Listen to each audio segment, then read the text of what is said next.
আমরা 1998 সালে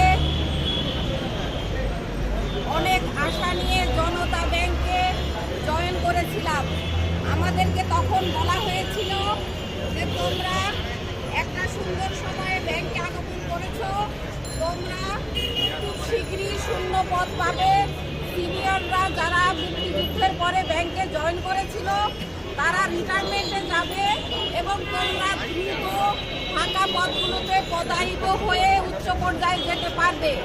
কিন্তু আমরা দেখলাম যে আমাদের প্রমোশনের সময় আসলে সিনিয়রদের কথা বলে তাদেরকে আগে প্রমোশন দিয়ে আমাদেরকে বঞ্চিত করা হলো।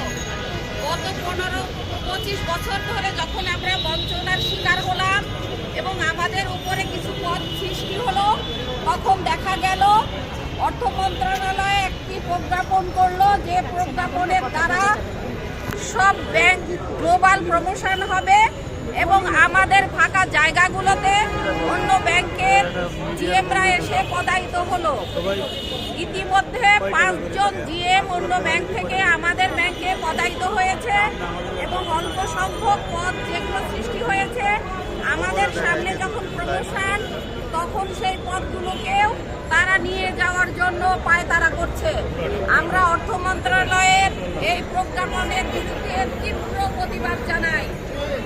যেন তারা এই প্রজ্ঞাপন বাতিল করে আমাদের যারা সিনিয়র আছে তাদেরকে প্রমোশন দিয়ে এই ব্যাংকে রাখেন এবং কোনো জিএম যেন নতুন করে এই ব্যাংকে না আসতে পারে, সেজন্য আমরা এই প্রতিবাদ জানাচ্ছি। এই অবস্থান কর্মসূচিতে আমরা এসেছি এবং সাথে সাথে আরেকটি কথা বলা যায় যে আমাদের ব্যাংকে জিএম হিসেবে যেন কোনো চুক্তিভিত্তিক নিয়োগ না হয়। জিএম হিসেবে আমরা কোনো চুক্তিভিত্তিক নিয়োগকে মানব না।